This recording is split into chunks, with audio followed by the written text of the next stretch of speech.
Hola, buenas tardes a todos, a todo el mundo. Y a propósito de eso mismo, introduzco el capítulo de hoy, de nuestra sesión de escucha de hoy, eh, que se llama Perder un Mundo. Estamos siempre nosotros tres, con Andrea y con Gonzalo, y vamos a partir hoy con la pregunta, a propósito de perderlo, de ¿qué sería un mundo? Quizá un mundo es una cierta manera de ordenar, de componer elementos, una manera de darle prioridad a ciertas figuras dentro del paisaje de fondo y de olvidar otras. Cada uno de nosotros hereda de un mundo con sus leyes, sus normas, sus fantasías, nuestros mundos culturales, familiares, valóricos, y también lo que norma nuestros oficios, por ejemplo.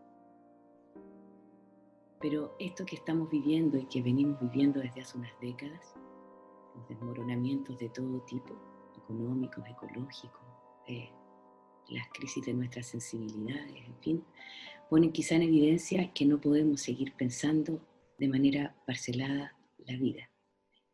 La intricación entre causas y efectos es a estas alturas demasiado compleja. Es también por eso, y aquí vuelvo a lo que estamos haciendo, es por eso que seguimos en esta tentativa de mirar en una multiperspectiva lo que nos atañe a todas y todos. Cuando escuchamos fin de mundo, en general pensamos en cosas de las que ya hemos hablado junto a Andrea y a Gonzalo, como apocalipsis, en el fin de la historia, en catástrofe, en las epidemias, por supuesto, en el derrumbe del sistema, pero también están nuestras catástrofes personales, nuestros colapsos nerviosos, nuestras pérdidas. Podríamos también pensar que perder el mundo es renunciar a lo que lo conformaba, a un determinado orden valórico y a una cierta manera de enlazar uno y otro objeto de los que componen un mundo. Es decir, que podemos pensar el mundo como una dinámica y ver en esas dinámicas reconfiguraciones susceptibles de generar horizontes distintos. Hoy día conversaremos sobre este tipo de cosas, sobre estas cosas, sobre el mundo, sobre la diferencia entre el mundo y un mundo, sobre qué querría decir perderlo, sobre la posibilidad de pensar esa pérdida sin el dolor al que generalmente la asociamos, por ejemplo. Sabemos que nada es tan simple, claro, cuando se nos desmoronan mundos internos, cuando perdemos a alguien, cuando alguien a quien queremos pierde parte de lo que lo constituye, cuando nuestra salud, nuestros mundos afectivos, cuando nuestros equilibrios íntimos se ven alterados, cuando algo nos sacude el corazón, no es nada fácil pensar que haya que dejar partir un cierto mundo.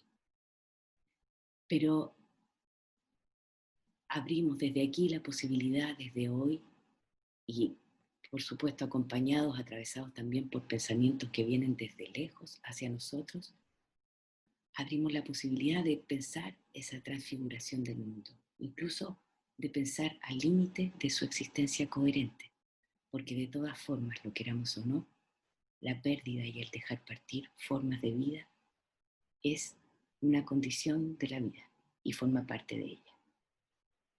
Hoy a la intervención teatral, a la escena, le vamos a dar un rol un poquito más importante que en las otras sesiones.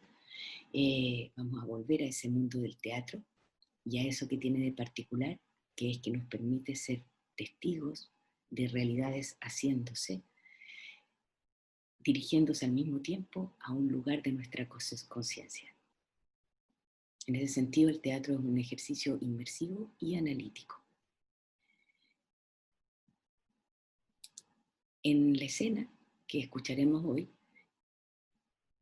no se habla sobre el dolor, a propósito del dolor del que estábamos hablando, del que les estaba hablando yo en la introducción. No se habla sobre el dolor, sino que se entra en él. Se habla en esta escena, que es de un autor ruso contemporáneo que se llama Iván Yuripayev, y la obra se llama Danza Veli. En la escena se habla de una misteriosa danza capaz de transformar en un sentimiento de belleza y comunión el horror. pero lo hace desde una situación muy cercana, muy naturalista, con personajes tan humanos como cualquiera de nosotros. En ella, y frente a la irrupción de un evento devastador, una catástrofe personal para uno de los personajes, ellos se verán precisamente en situación de perder un mundo y de aceptar esa pérdida. Fijémonos en cómo este dispositivo operacional del teatro nos permite de alguna manera asistir a ese mundo desconfigurándose y reconfigurándose en su derrumbe. Ver cómo la llegada de una noticia, la entrada de un nuevo personaje o la acción de uno de ellos va a provocar la reorganización total del dispositivo relacional. Los dejamos entonces y las dejamos escucharla, dejar resonar analogías posibles y nosotros retomamos luego de la lectura nuestra jam de interpretación.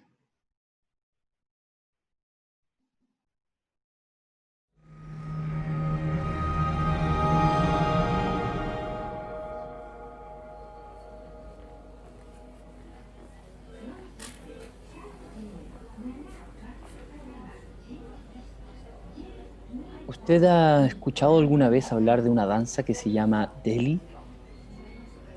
¿Delhi? No. Es una ciudad de la India, ¿no?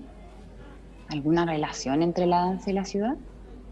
Sí, directa. Es la danza que ella inventó. O como me dijo un día, que ella recibió. Ella recibió esta danza y después se hizo famosa. Ah, entonces ella era bailarina. Yo soy bailarina, soy danza. Yo soy el fin de la danza. Está hablando medio raro. Su danza era igualmente rara, muy rara, algo sublime y espantoso. Cuando uno ve esa danza y se da cuenta de lo que está viendo, primero da miedo, pero después uno se abandona a la sensación, entonces el mundo entero se da vuelta. Hay que perder el mundo para encontrarlo. No me acuerdo quién dijo eso, pero es de esa danza que habla esa frase. ¿Y por qué se llama Delhi? Porque ella una vez estuvo ahí en Delhi, de gira con una compañía. Estando allá fue a un lugar que se llamaba Mind Bazar. Mind Bazar. La quintesencia de la tragedia humana. Mendigos enfermos, todo asqueroso, condiciones insalubres, gente que vende comida caliente por todas partes, esqueletos de animales, de pájaros colgados ahí en pleno calor, a 40 grados. Un olor insoportable, niños que cortan monedas puntudas para robar carteras.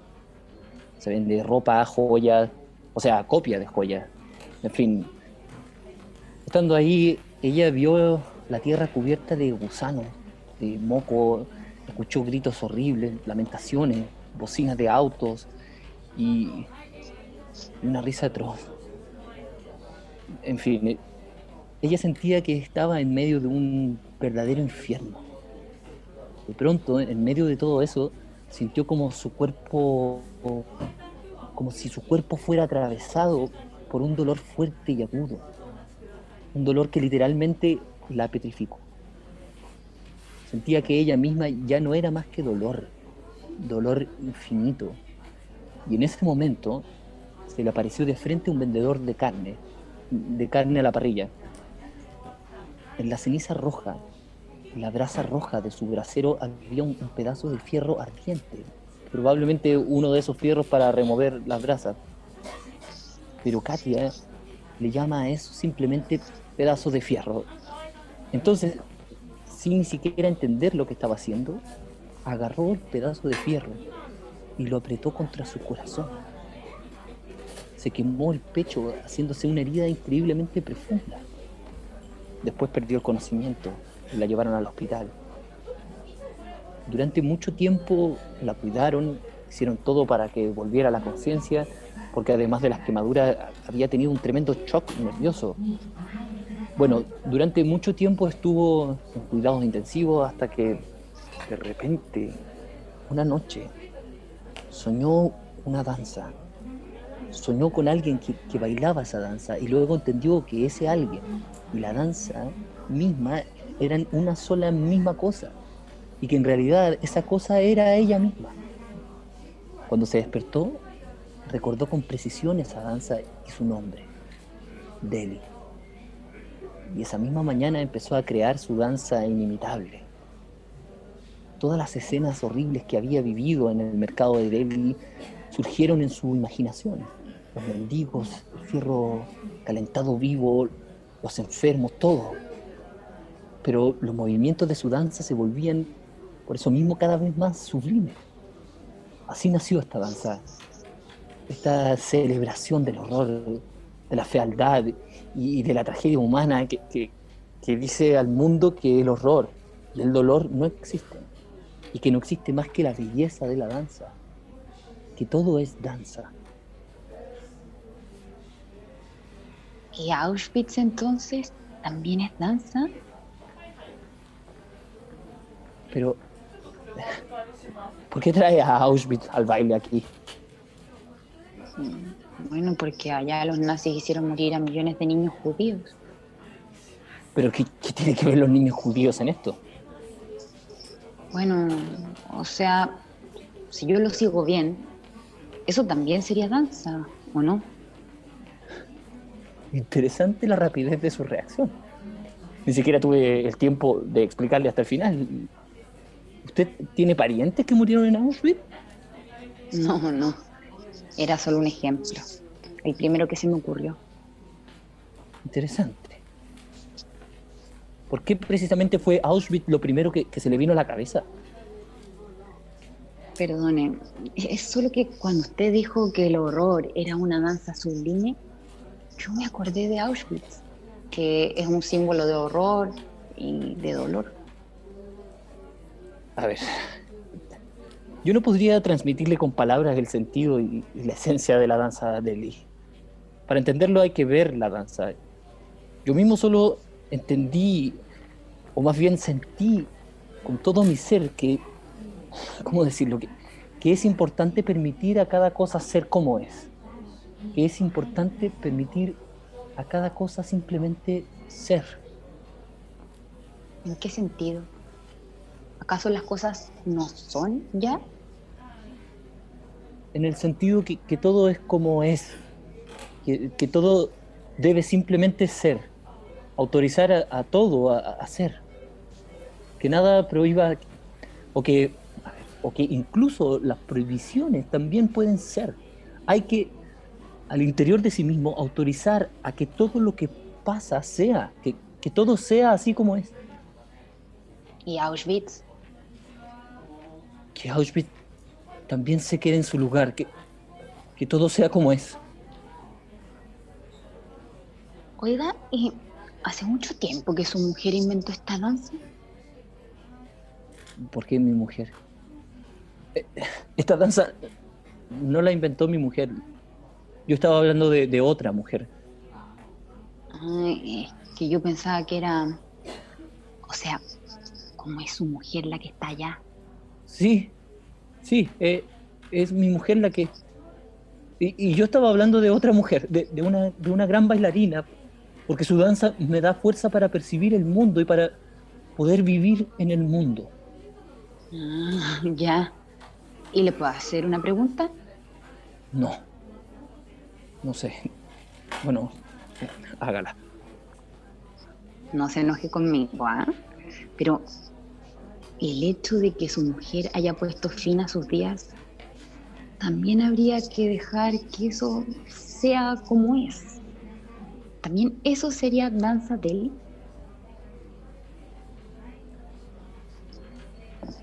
Yo soy culpable de todo. Perdone, no debería haber preguntado. Usted preguntó y yo le respondí. Yo soy culpable de lo que le pasó a esos niños judíos en Auschwitz.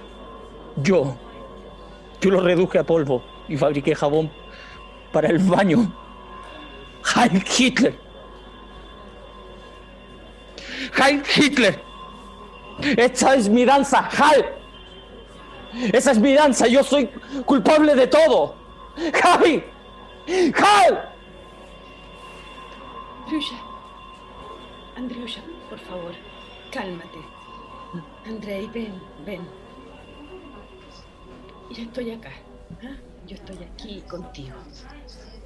Ya se acabó, hay que armarse de coraje, de paciencia.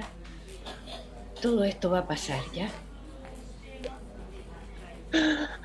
Señorita, por favor, ¿nos puede dejar solos un momento? Sí, perdone. Andrei, tienes que dejarla partir. Yo sé que no es simple, pero hay que hacerlo. Abre tu corazón. De todas maneras, ella ya no está. Está muerta. Yo soy culpable de todo. Ya es tiempo de parar, de buscar al culpable, de volverse adulto. Es tiempo para todos nosotros de volvernos adultos y de cortarla con eso de buscar al culpable. Y Auschwitz, entonces. ¿Qué Auschwitz? El lugar en donde se fabrica jabón con los niños judíos. Pero, ¿qué vienen a hacer los niños judíos aquí y el jabón? No. Bueno, es solo un ejemplo que doy. El primero que pasó por mi cabeza. Interesante. ¿Por qué precisamente Auschwitz? ¿Tú tienes parientes que murieron en Auschwitz? No, pero estamos de acuerdo en que hay un culpable por lo que pasó ahí, ¿o no? ¿Quién es culpable? Esa es la cuestión esencial. ¿Hay culpables en el mundo? Hay que despojarse, Andrei, soltar. Esa es la liberación real. Ella ya no te pertenece. Déjala partir y todos nos vamos a tranquilizar. Tú, ella, los niños judíos. Pero dime, yo soy culpable de su muerte. ¿Te acuerdas del inicio de la danza Deli? Primero, un dolor infernal, el que sentimos todos los sufrimientos de la tierra. Luego, una larga secuencia de aceptación del horror y de la tragedia, y después viene la parte esencial de la danza, la belleza. Toda nuestra culpabilidad se vuelve belleza. Tu mujer ya no existe, nadie es culpable por eso, déjala partir. Imagínate que firmas documentos de vacaciones para tus empleados. Cada firma, una vacación. Fírmale su vacación y déjala partir a ella, los niños judíos, los pedazos de fierro, que todo parta, que todo se vuele. Perdonen, ¿puedo pasar? Entiendo que no es simple para ustedes en este momento, pero hay que firmar unos documentos. Léanlos y firmen cada papel abajo, por favor.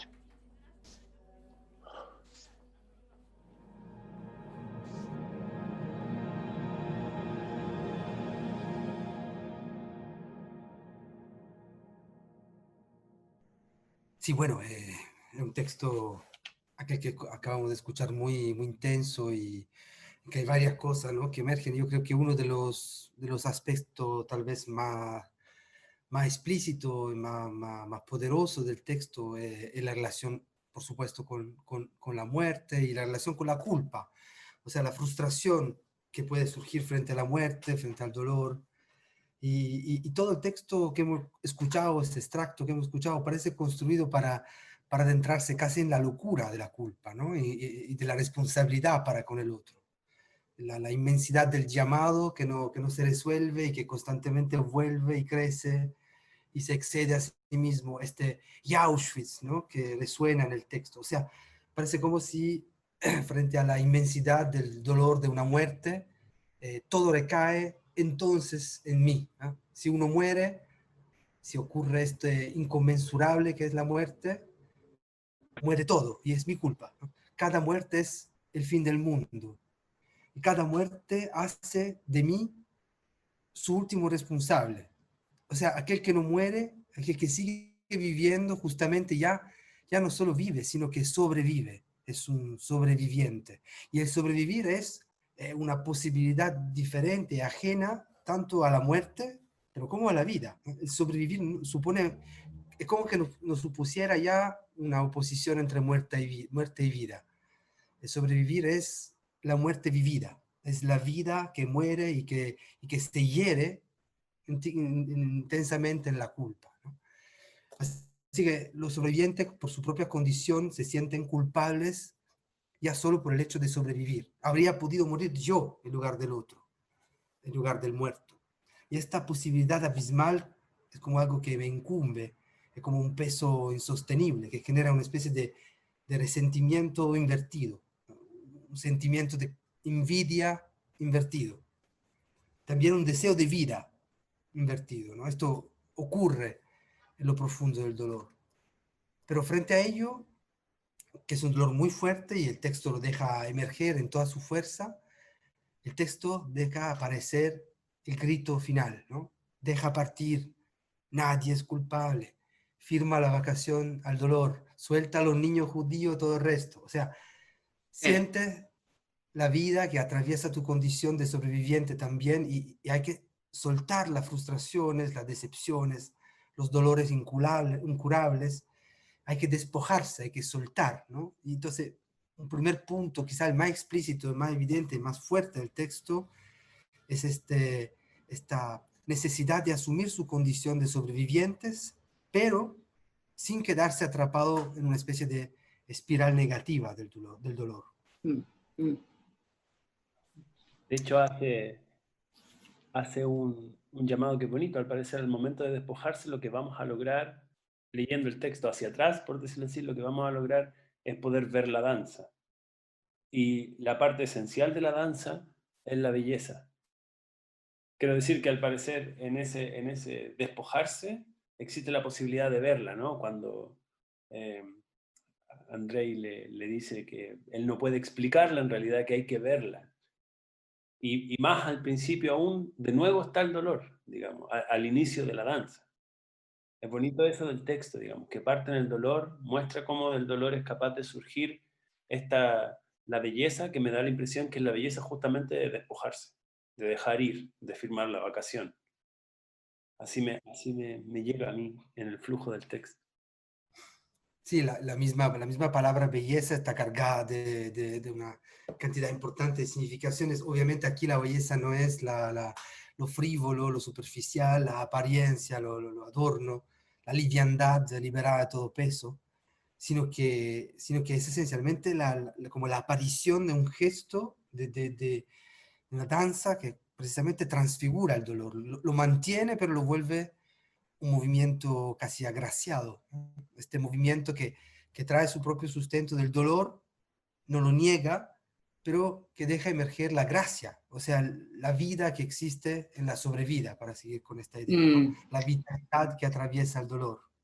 Sí, sí, además que, claro, yo pienso también en cosas de las que hemos conversado en las sesiones anteriores y digo, a propósito de que aquello que constituía una vida, recuerdo la conversación acerca de las ruinas, como que aquello que constituía una vida o constituía un cierto orden de la vida a lo que podríamos llamar mundo, volviendo también sobre el título de hoy, es como si en la pérdida, pasando por el dolor que implica esa pérdida, porque ella, Katia, la situación en la que se ve es como si fuese sobrepasada por un extremo dolor, por una extrema injusticia en el mundo que la circunda, pero que de pronto el gesto que ella hace es muy significativo, ¿no? Que toma un fierro y se lo entierra en el corazón.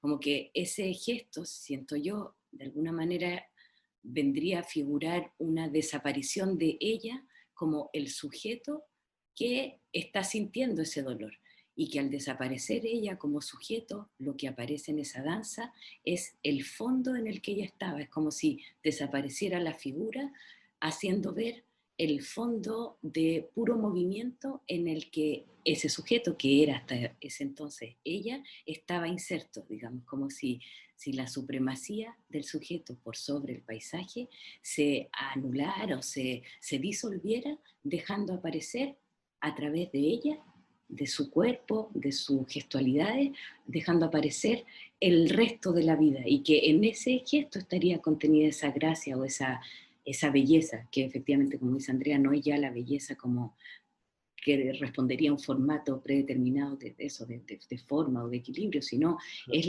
el don mismo, digamos.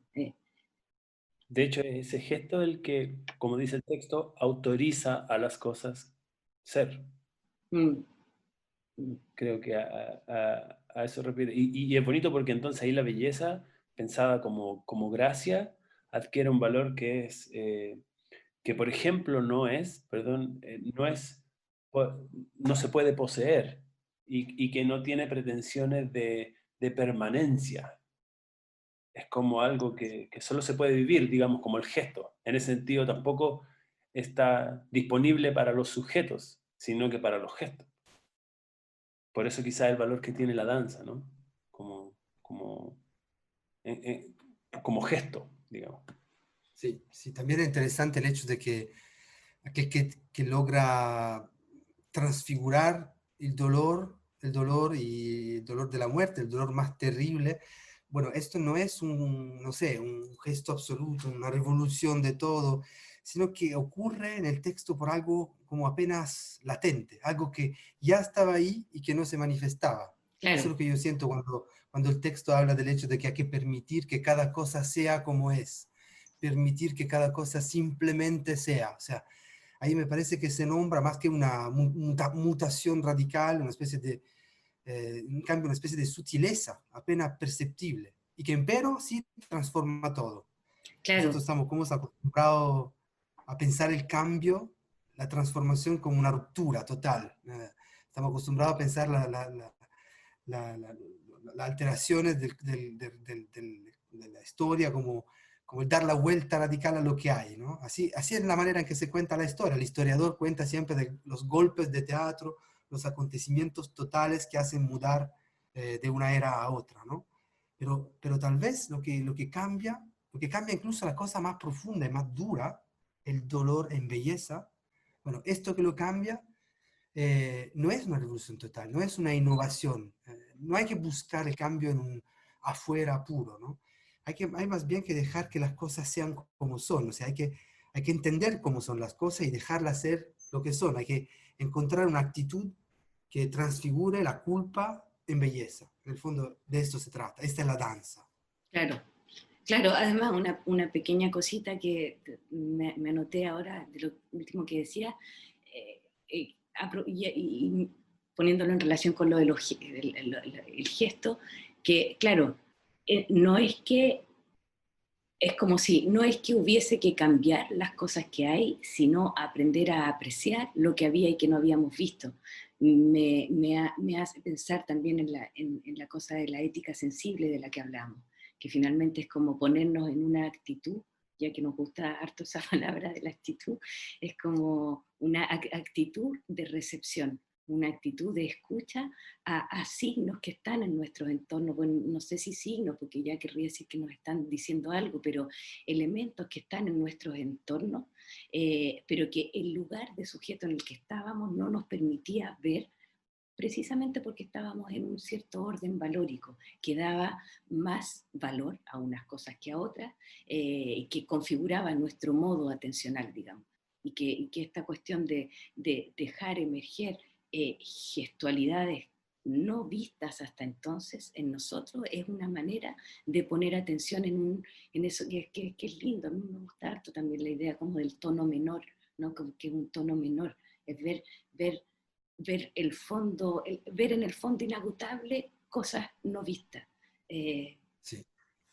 Sí, de hecho se habla en el texto de un cambio de perspectiva, ¿no? Un momento. mm, Y también, no sé eso, me atrevo a decir que la danza se llame Delhi, tenga el nombre de un lugar que está descrito como un lugar también de sufrimientos, de pena, de dolores, de complejidades. Entonces, significa justamente que no hay otro lugar donde irse, ¿no? Hay que Claro. estar ahí, hay que hacer la danza de él, o sea, hay que hacer de este lugar donde estamos la danza. La danza no es un espacio, un momento ulterior al mundo en que estamos, ¿no? Sino que está dentro de él, está en él, Sí, es él en el fondo. sí, Y el soltar, el soltar, el soltar hasta los niños judíos, es como un rendirse también, o sea, un cesar de pedir justicia frente al dolor, ¿no? De nuevo, estoy volviendo a cosas que ya hemos cruzado, entrecruzado en otro momento de nuestro recorrido, pasando por Nietzsche quizás, ¿no? Pero basta con pedirle justicia, basta con encontrar una justificación, basta por pretender traducir todo en un acontecimiento que tenga un sentido cualquiera, ¿no? A un momento hay que bailar, a un momento hay que soltar, ¿no? Hay que ir sí. de vacación, hay que hacer ir de vacación a la reflexión y a las solicitudes de justicia.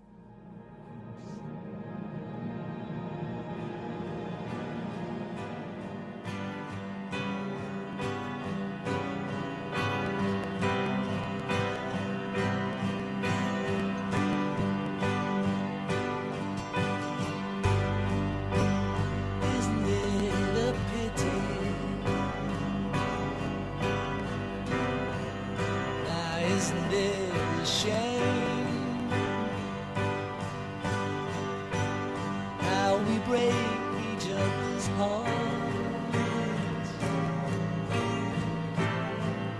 and cause each other pain? How we take each other's love without thinking anymore, forgetting to give back. Isn't it a pity?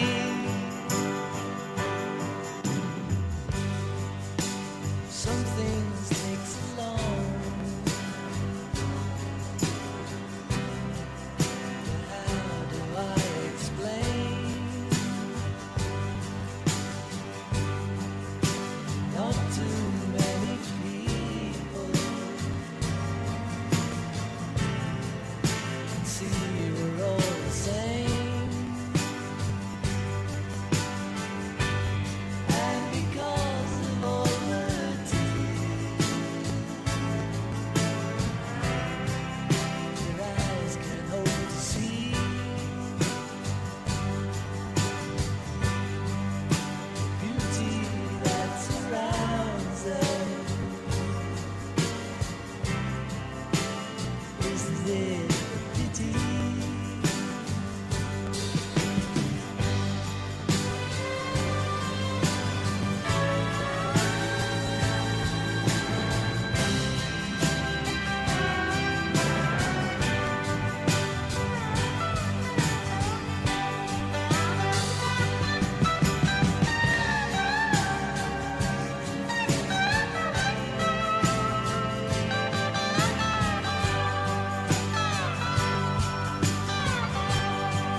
ganas de volver un poco sobre la cuestión también de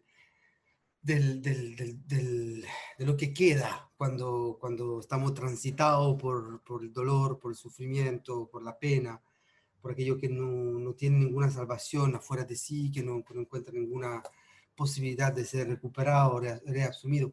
Hemos visto la danza, ¿no? Esta necesidad de un exceso. Otra fórmula para pensarla que me parece poder dar otra voz a lo mismo, yo la encuentro, por ejemplo, en una frase poética que recurre muchas veces en la obra de Nietzsche, otro autor que seguimos citando, habrá seguramente muchas razones para esa recurrencia de Nietzsche en todo esto, ¿no? Pero Sí, Nietzsche sí. en los últimos años, los últimos 5 años de su producción, no digo de su vida porque ha pasado casi 10 años, 11 años prácticamente inerte en el último año, pero el último año de producción, desde la escritura del Zaratustra, que es su libro más conocido, hasta el final de su producción, Nietzsche seguía utilizando esta fórmula que por mucho ha sido considerada como la fórmula en que casi todo el pensamiento de Nietzsche se puede condensar, o en todo caso el pensamiento del último Nietzsche, que es la fórmula poética, insisto, no tan explícita, que es la fórmula el desierto crece.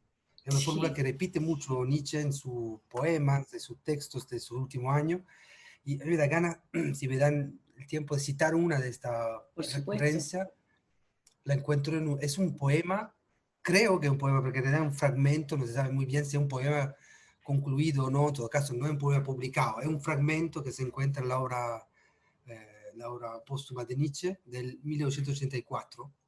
Nietzsche escribe lo siguiente: el desierto crece, ay de quien se convierta en desierto. Desierto es hambre, que escarba buscando cadáveres. Si manantial y palmera aquí hacen nidos, dientes de dragón del desierto mastican y mastican, porque arena es diente contra diente. Tormento, glotón, trae en forma de mandíbula aquí, piedra sobre piedra, frota aquí eternamente, mandíbula incansable. El hambre, glotón, tritura aquí diente contra diente, los dientes de dragón del desierto. Arena es la dentadura, sembrado de dientes de dragón, tritura y tritura, se tritura infatigable. Arena es la madre que ha masticado a su hijo. Bueno, las imágenes aquí son Sí, muy es fuertes y tienen que ver poderosísimo. creo, con la desolación, justamente, de la que hemos ya hablado antes. La desolación de un mundo que se hace a pedazos, que se hace incluso comer y que se devora a sí mismo a un punto, ¿no? O que devora en todo caso lo más valioso de uno, como esta madre que mastica a su hijo, como se dice en el último verso, ¿no? El desierto es en Nietzsche quizá esta aridez, esta desolación, la desolación más profunda, este diente contra diente, que me parece ser imagen de quien no encuentra nada más por masticar y que no sea a sí mismo. Termina masticando sus propios dientes, triturándose infatigablemente.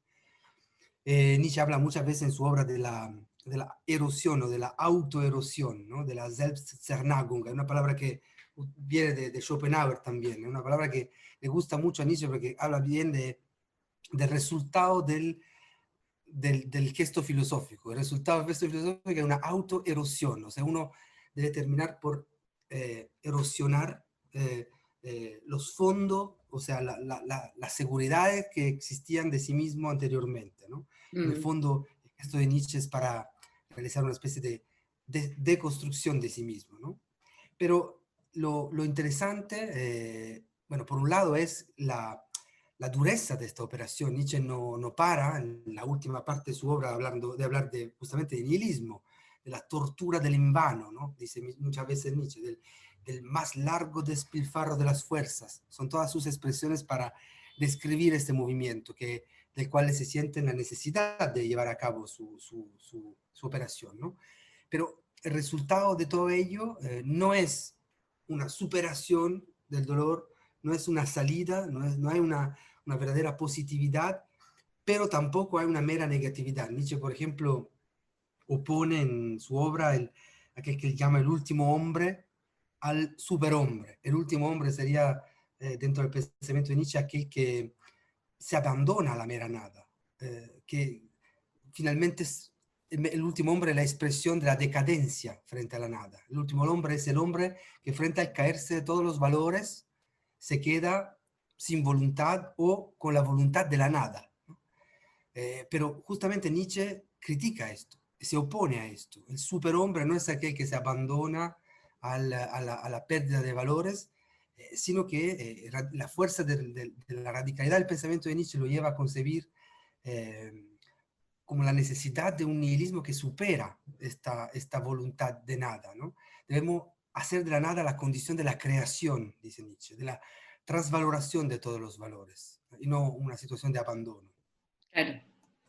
Claro, según lo entiendo yo, efectivamente, porque es interesante ese punto a propósito de de lo que se puede leer como un impasse de época en el que estamos y en el que veníamos ya estando, pero que lo que estamos viviendo ahora lo pone de manifiesto, lo revela, como hemos comentado también en las otras sesiones.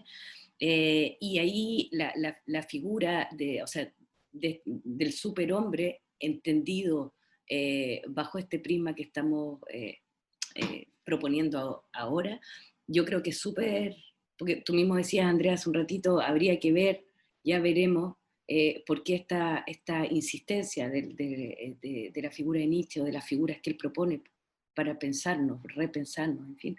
Y claro, yo creo que está bien ligado, entre otras cosas, a ese nihilismo alegre, por decirlo de alguna manera, ¿no? Y que la figura de este superhombre no tiene nada que ver con una mejor versión del hombre que ya somos, hombre genérico.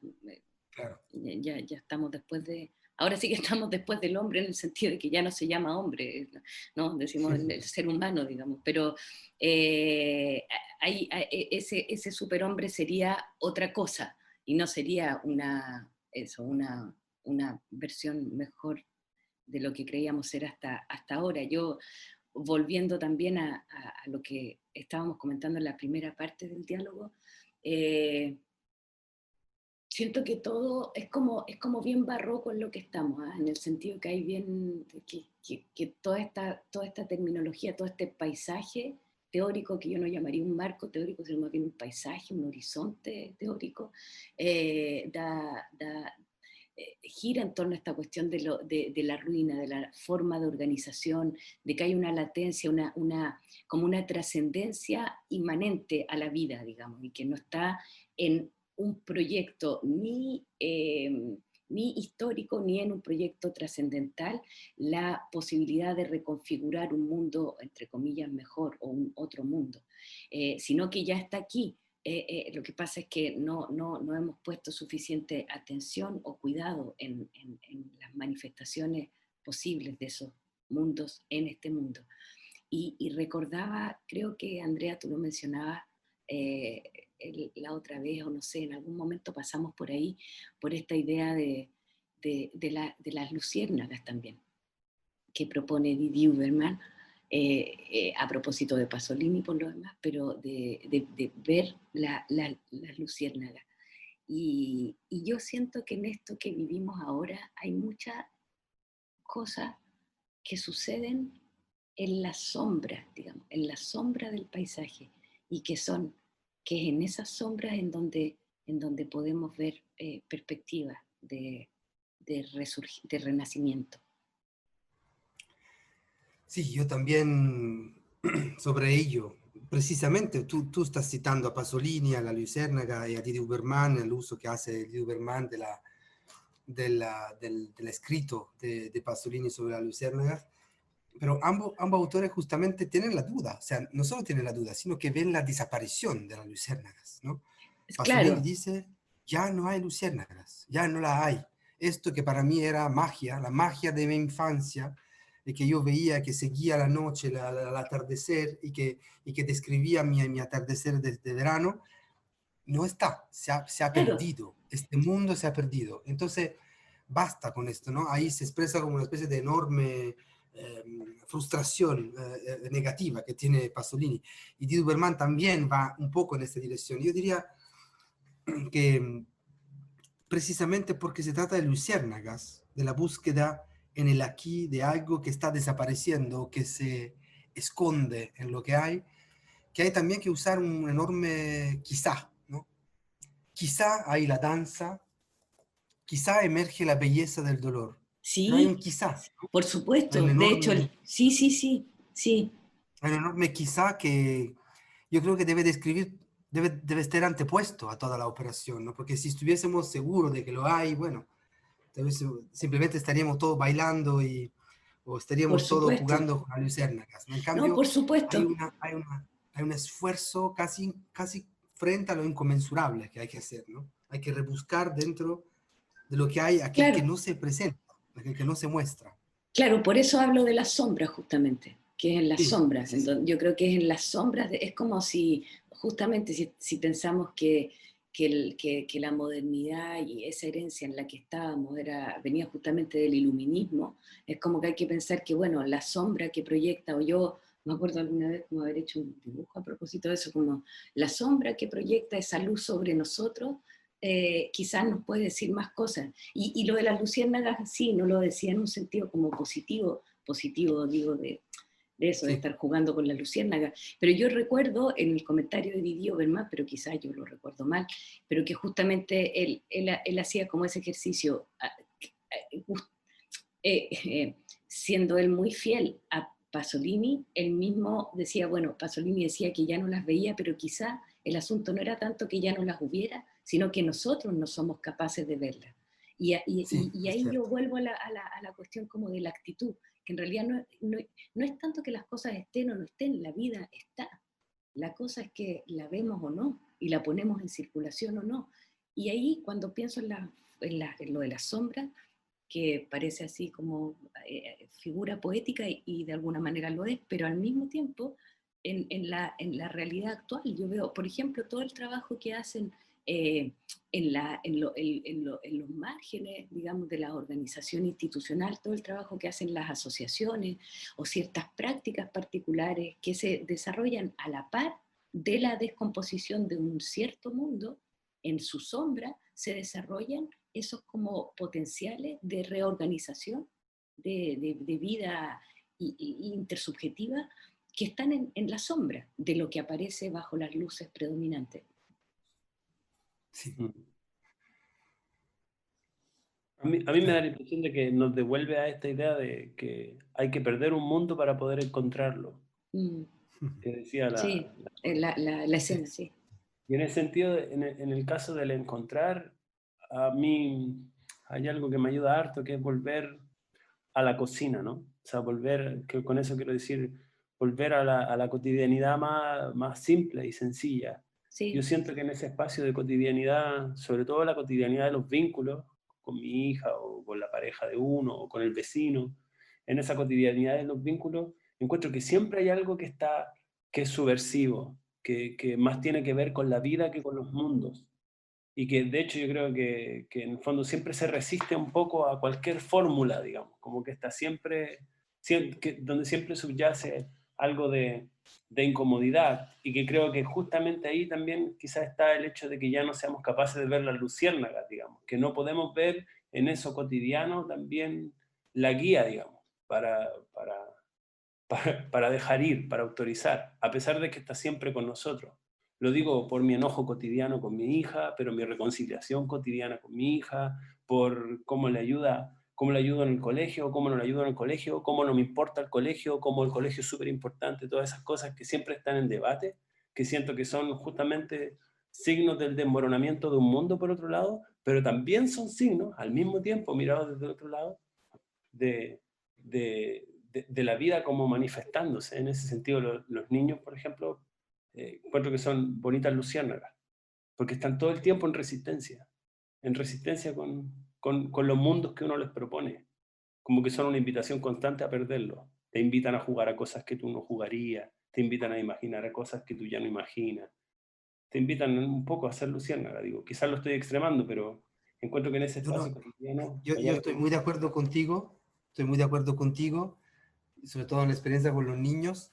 Lo único que pienso es que no sé cuándo, tú dices, siempre están luchando para resistir, siempre.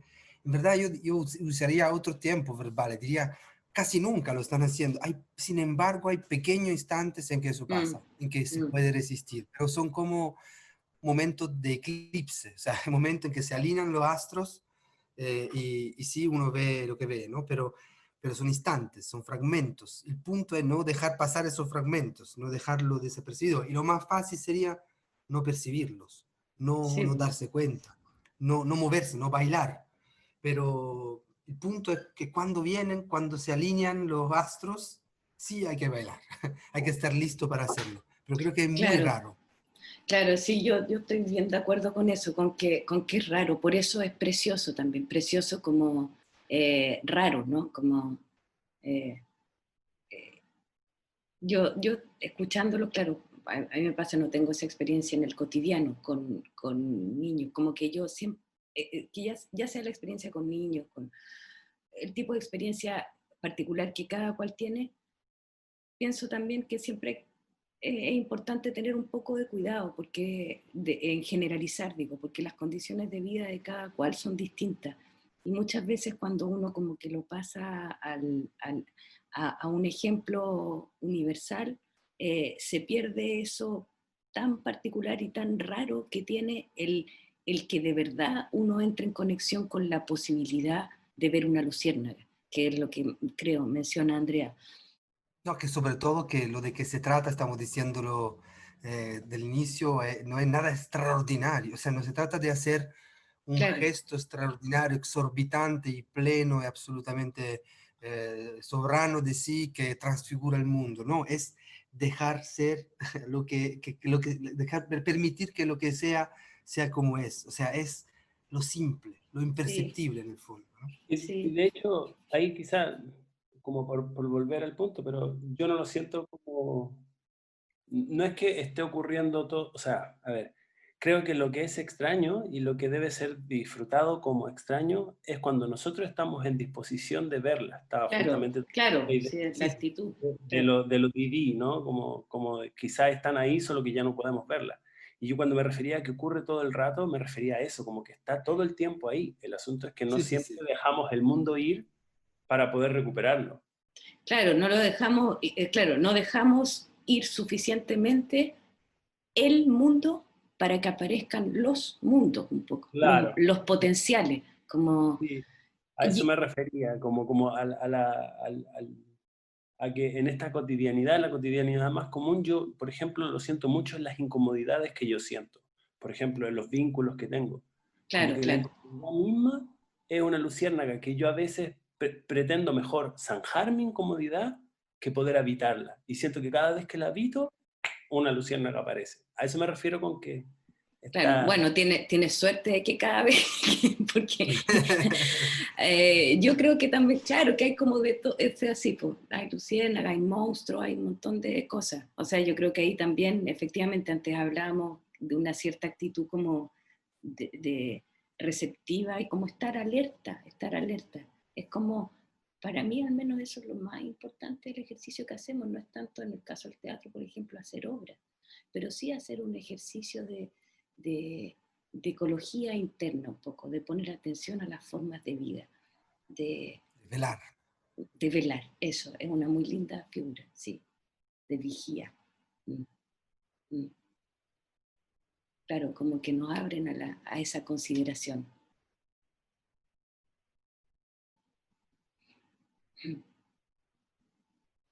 Bueno, amigos, no sé si quieren volver sobre algún punto. Es extraño como terminar un ciclo, porque para nosotros mismos esta tercera sesión ha sido un soltar y tomar, que es como la respiración, a propósito de Delhi, de la India y de que Ha sido un perder finalmente el mundo. ha sido perder el mundo, sí, sí. Y, y también de Así cómo es, uno... no. Mm, mm, Nada, ha sido un agrado para mí compartir y ese entrecruzar de voces lo encuentro la experiencia del velar más intensa que se puede hacer. Así que agradecerle esto. Eso. Muchas gracias por la invitación. Gracias a ustedes. ¿Qué iba a decir, Gonzalo? Perdón, te corté. No, es que es un muy bonito espacio de conocerse. When the night Conocerse has Con come nosotros, te digo, no como ponerme otro nombre, sino and the que land justamente is dejar dark un nombre. and the moon is the only light Sí, we'll bueno, see. la No, I tentativa won't de lo que hemos dicho be afraid. Oh, I won't be afraid. Just as long Dejar que la polifonía as you sea, stand, dejar que las cosas stand by me. no sé si que todo se queda ahí. So darling, darling, stand by me. Oh, stand by me.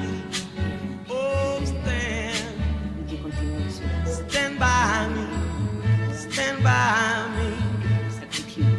It's the sky that we Bueno, look gracias, upon esperamos volver a encontrarnos. should tumble and fall, or the mountain should crumble to the sea. Chao, gracias.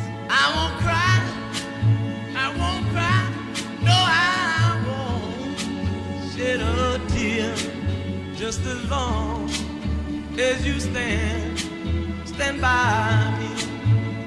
And darling, darling, stand by me, oh, stand by me, oh, stand now, stand by me, stand by me.